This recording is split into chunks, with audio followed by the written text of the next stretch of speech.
कक्षा 8 इकाई 6 भरत, उसके बारे में अगले लेक्चर में हमने जब भरत अपनी जीत पर अड़ा रहता है और दूसरी तपस्विनी नहीं मानता तो वह दुष्यंत से कहती है कि इस बालक को तुम किसी भी प्रकार मनाओ। यहाँ तक हमने पढ़ा था इस इकाई को, अब हम उसके आगे का इकाई पढ़ते हैं। दूसरी तपस्विनी, हे बड़भागी, यह ऋषि कुमार नहीं है। वह दुष्यंत को फरियाद करती है और कहती है बड़भागी यानी कि बड़े भाग्य वाला, तुम बड़े भाग्य वाला नहीं हो, यह ऋषि कुमार नहीं है। तुम बड़े भाग्य वाला भी नहीं हो और ऋषि कुमार भी नहीं है। तो ऐसा क्यों कहती है? तो जो भरत है वह किसी की बात नहीं मानता और अपने हठ पर अड़ग रहता है, और दुष्यंत सत्य है, उसके काम ही ऐसे साहस के हैं, यह ऋषि कुमार नहीं जान पड़ता। परंतु मैंने तपोवन में वास देख इसे ऋषि पुत्र जाना था। दुष्यंत दूसरी तपस्विनी की बात को सहमत होते हुए कहते हैं, सहमत होकर कि यह उसके काम ही कुछ ऐसे साहस के हैं कि यह ऋषि कुमार जान नहीं दिखाई देता, यानी कि ऋषि कुमार नहीं लगता। परंतु मैं तो उसे तपोवन में वास एक ऋषि पुत्र जानकर जाना था। बच्चे की हथेली को अपने हाथ में लेकर संयम से, आहा, जब इसका हाथ छूने से मुझे इतना सुख हुआ है तो जिस बड़भागी का यह बेटा है उसे कितना हर्ष होता। दुष्यंत भरत का हाथ अपने हाथ में लेकर कहता है कि मुझे उसका हाथ छूने से इतना सुख मिलता है तो वह भाग्य वाला कौन होगा जो इसका बाप है और उसका यह बेटा है, तो उसे उसके साथ रहते हुए कितना हर्ष यानी कि आनंद होता होगा। दूसरी तपस्विनी, दोनों की ओर देखकर, दूसरी तपस्विनी दुष्यंत और भरत दोनों की ओर देखकर, बड़े असंभव की बात है, यानी कि बड़े आश्चर्य की बात। दुष्यंत, तुम्हें क्यों असंभव हुआ? तो असंभव का अर्थ मैंने आपको पहले ही बताया था कि असंभव यानी कि हैरानी। तो वह कहता है कि भाई तुम्हें क्यों बेचैनी होती है?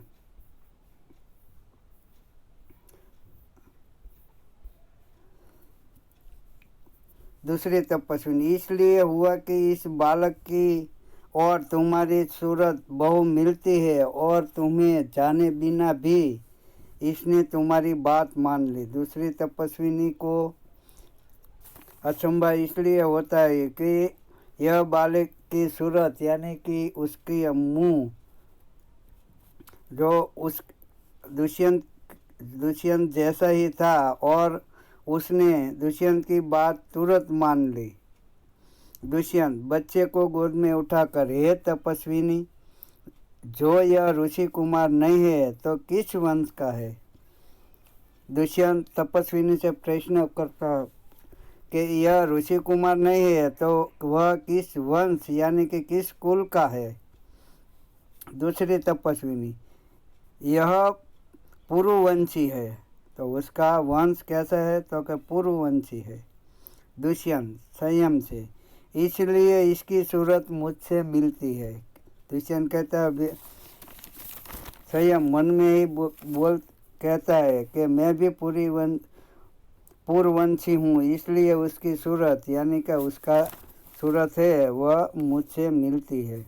बच्चे को गोद से उतारकर, पूर्ववंशियों में यह रीति तो निश्चित है कि युवा अवस्था में वे महलों में रहकर पृथ्वी की रक्षा और पालन करते हैं और वृद्धावस्था आने पर वन में जितेंद्रिय तपस्वियों के आश्रम में वृक्षों के नीचे कुटी बनाकर रहते हैं। देवता जैसी शक्ति वाला यह निडर और असाधारण बालक मनुष्य का पुत्र भला किस प्रकार होगा।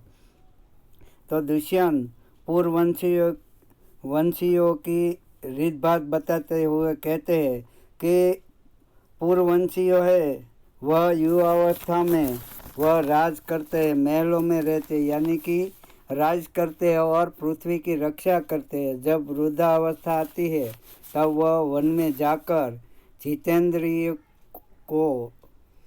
जितेंद्रिय यानी कि जो अपनी इंद्रियों को जीत लिया हो उसे जितेंद्रिय कहते हैं, यानी कि अपनी इंद्रियों को वह वश में कर सकता है, वश में कर लेता है। और आश्रम में वृक्षों के नीचे कुटी बनाकर वह तपस्या करते हैं और देवता जैसी शक्ति वह प्राप्त करते हैं और इसलिए वह निडर और असाधारण व्यक्ति बन जाता है।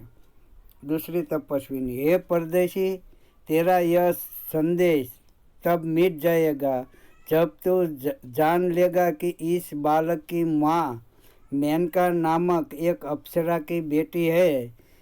उसी के प्रताप से इसका जन्म देव पितर के इस तपोवन में हुआ है। दूसरी तपस्विनी दुष्यंत तो कहती है कि हे परदेशी, यानी कि तुम परदेश से आए हो, हे परदेशी, कि तुम्हें यह संदेह जो तुम्हारे मन में जो शंका है वह मिट जाएगी कि जब तुम जानोगे कि इस बालक की माँ कौन है। उसकी माँ मेनका नाम की एक अप्सरा की बेटी है और इसके प्रताप से इसका देव पितर के जन्म, देव पितर यानी कि देव के पियर के इस तपोवन में हुआ है। दुष्यंत मन में, यह तो बड़े आनंद की बात सुनाई, इससे कुछ और आशा बढ़ी। इसकी माता किस राजश्री की पत्नी है।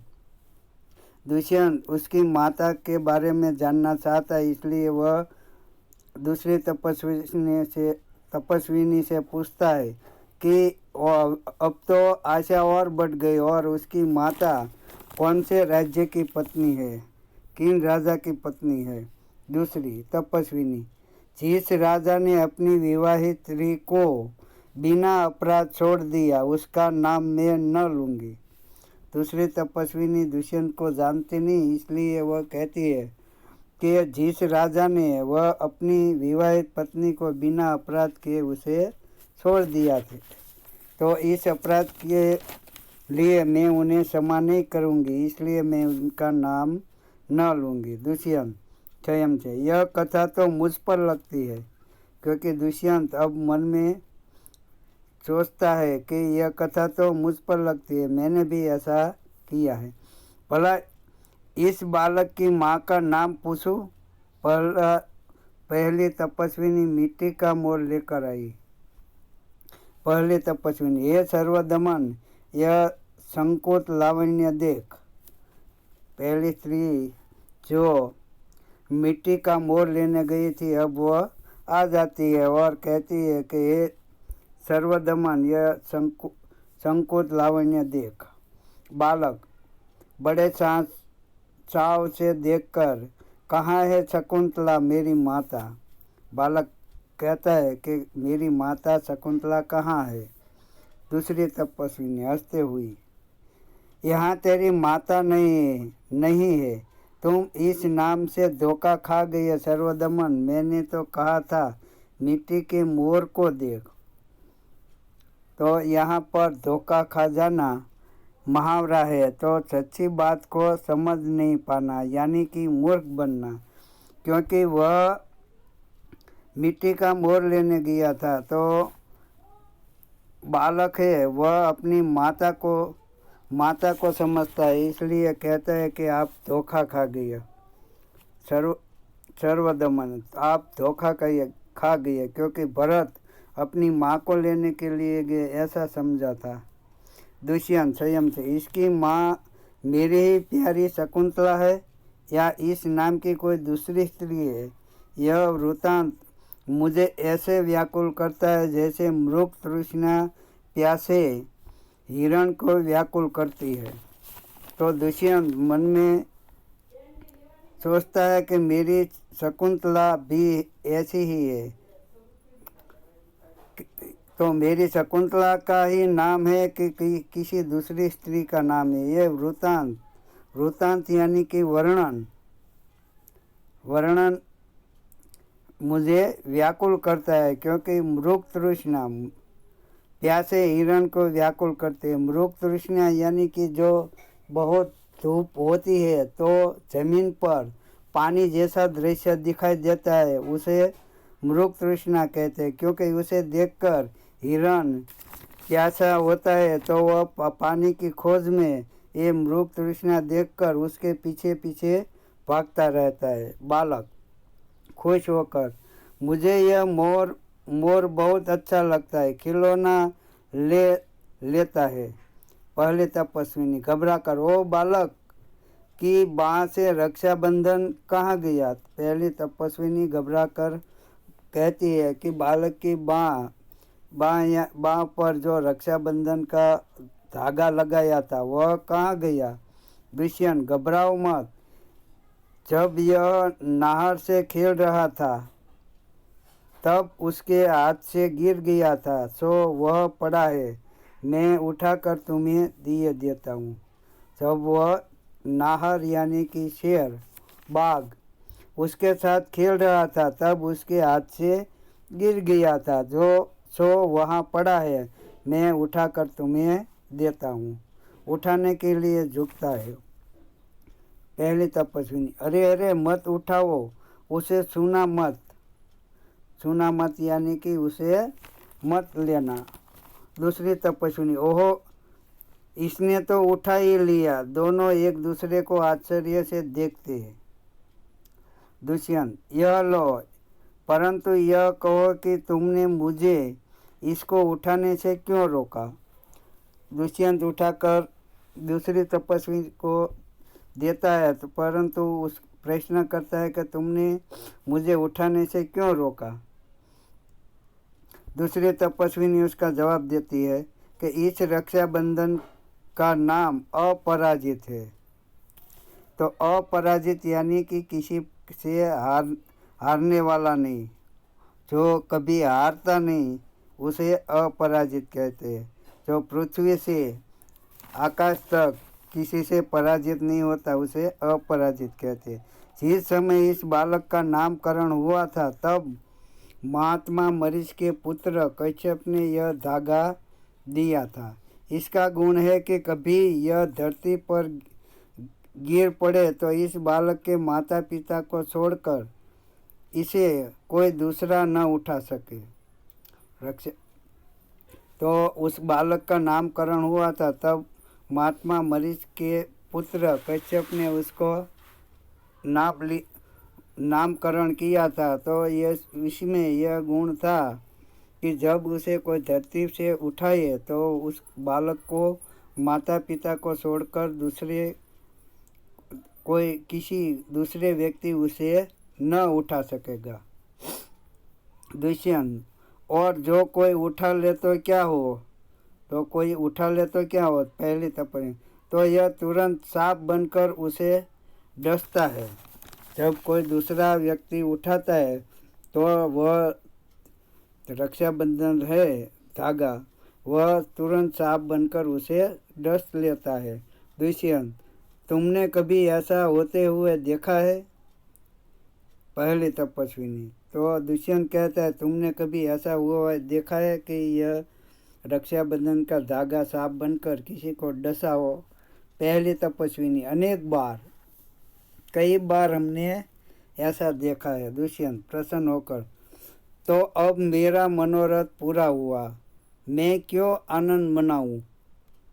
तो दुष्यंत कहता है, प्रसन्न खुश होकर कहता है, मनोरथ यानी कि इच्छा, तो मेरी इच्छा अब पूरी होती है और मैं आनंद क्यों मनाऊं? बालक को गोद में ले लेता है और पर्दा गिरता है। तो यहाँ इस इकाई पूर्ण होती है तो आपको स्वाध्याय के बारे में अगले लेक्चर में आपको स्वाध्याय के बारे में पढ़ेंगे हम।